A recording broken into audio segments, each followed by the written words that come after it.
Strategi adalah pendekatan secara keseluruhan yang berkaitan dengan pelaksanaan gagasan, perencanaan, dan eksekusi sebuah aktivitas dalam kurun waktu.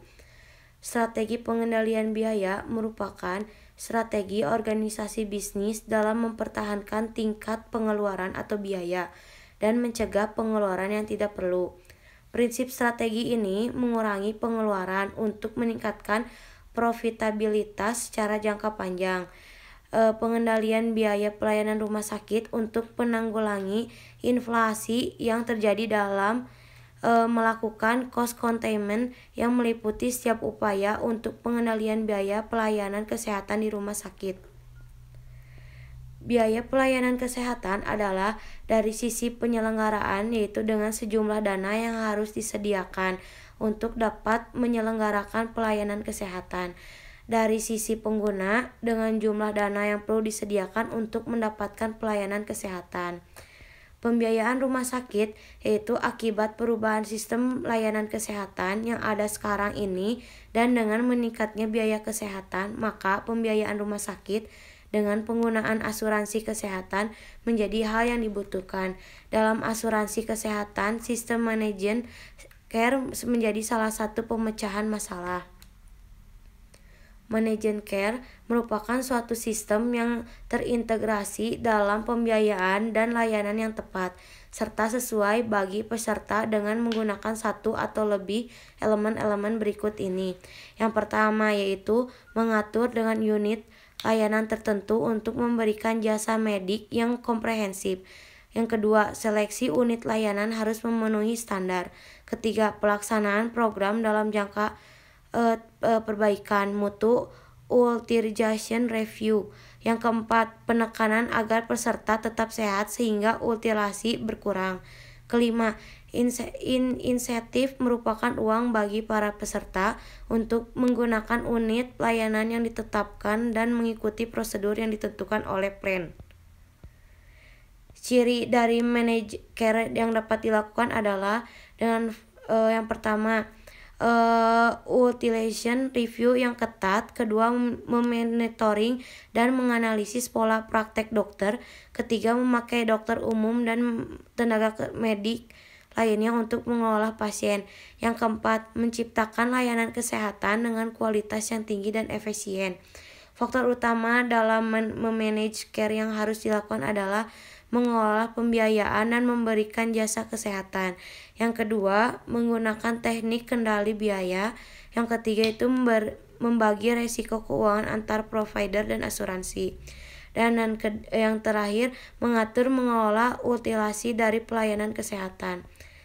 Apa sih itu strategi kesehatan?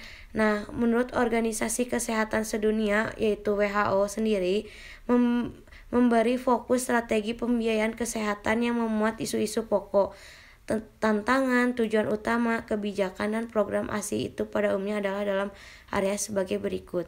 Yang pertama, meningkatkan investasi dan pembelanjaan publik dalam bidang kesehatan.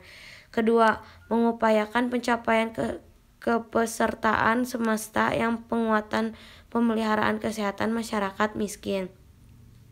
Ketiga, pengembangan skema pembiayaan praupaya termasuk di dalamnya asuransi kesehatan sosial.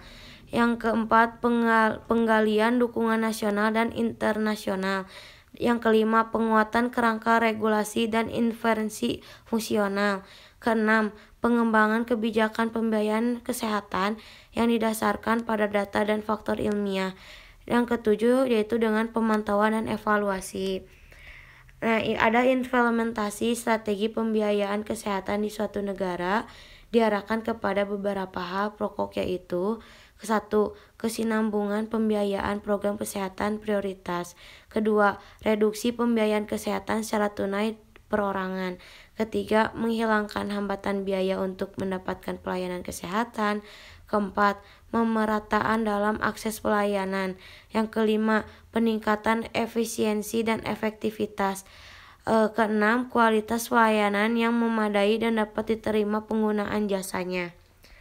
Sumber dana biaya kesehatan berbeda pada beberapa negara, namun secara garis besar berasal dari anggaran pemerintah, anggaran masyarakat, bantuan biaya dari dalam dan luar negara, dan yang terakhir itu gabungan anggaran pemerintah dan masyarakat. Tingginya biaya kesehatan disebabkan oleh beberapa hal. Beberapa yang terpenting diantaranya sebagai berikut. Yang pertama, tingkat inflasi, yaitu terjadi kenaikan harga di masyarakat. Maka secara otomatis biaya investasi dan juga biaya operasional pelayanan kesehatan akan meningkat juga, yang tentunya saja akan dibebankan kepada pengguna jasa. Yang kedua itu tingkat permintaan. Permintaan dipengaruhi sedikitnya oleh dua faktor, yaitu faktor meningkatnya kualitas penduduk yang memerlukan pelayanan kesehatan yang jumlahnya lebih atau bertambah banyak, maka biaya harus disediakan peningkatannya pula. Nah, yang ketiga itu kemajuan ilmu dan teknologi. Sejalan dengan adanya kemajuan ilmu dan teknologi dalam penyelenggaraan pelayanan kesehatan atau penggunaan peralatan kedokter yang modern dan canggih memberikan konsekuensi tersendiri, yaitu tingginya biaya yang harus dikeluarkan dalam berinvestasi. Yang keempat, kemajuan ilmu dan teknologi. Sama halnya dengan yang tadi nomor 3 ya. Yang selanjutnya itu ada perubahan pola pelayanan kesehatan. Perubahan pola pelayanan kesehatan ini terjadi akibat perkembangan keilmuan dokter bidang kedokteran, sehingga terbentuk spesialisasi dan subspesialisasi yang menyebabkan pelayanan kesehatan menjadi terkotak-kotak. Dan selanjutnya itu ada perubahan pola hubungan dokter-pasien. Sistem kekeluargaan yang dulu mendasari hubungan dokter-pasien seakan sirna dengan adanya perkembangan spesialisasi dan subspesialisasi serta penggunaan berbagai peralatan yang ditunjang dengan kemajuan ilmu dan teknologi yang mengakibatkan meningkatnya biaya. Selanjutnya itu karena lemahnya mekanisme pengendalian biaya, yaitu karena kurangnya peraturan perundang-undang yang ditetapkan untuk mengatur dan membatasi pemakaian biaya pelayanan kesehatan menyebabkan pemakaian sering tidak terkendali, yang akhirnya akan membebani. Selanjutnya itu ada penggunaan asuransi kesehatan, yaitu salah satu mekanisme pengendalian biaya kesehatan sesuai dengan anjuran yang ditetapkan oleh pemerintah.